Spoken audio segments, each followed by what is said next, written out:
A reading from the second letter of St. Paul to the Corinthians.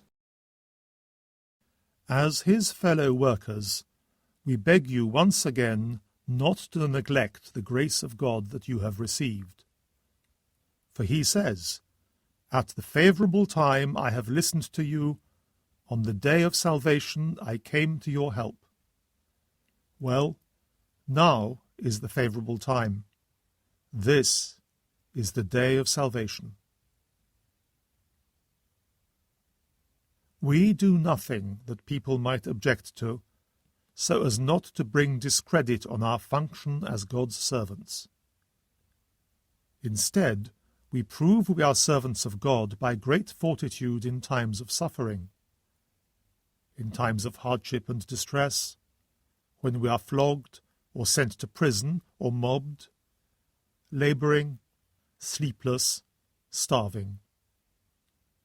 We prove we are God's servants by our purity, knowledge, patience and kindness, by a spirit of holiness, by a love free from affectation, by the word of truth and by the power of God, by being armed with the weapons of righteousness in the right hand and in the left, prepared for honour or disgrace, for blame or praise, taken for impostors while we are genuine, obscure yet famous, said to be dying and here we are alive, rumoured to be executed before we are sentenced, thought most miserable, and yet we are always rejoicing, taken for paupers though we make others rich, for people having nothing though we have everything.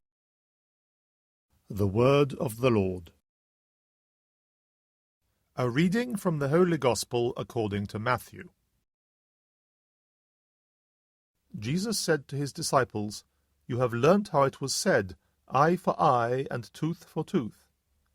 But I say this to you, offer the wicked man no resistance. On the contrary, if anyone hits you on the right cheek, offer him the other as well. If a man takes you to law and would have your tunic, let him have your cloak as well. And if anyone orders you to go 1 mile, go 2 miles with him. Give to anyone who asks, and if anyone wants to borrow, do not turn away." The Gospel of the Lord.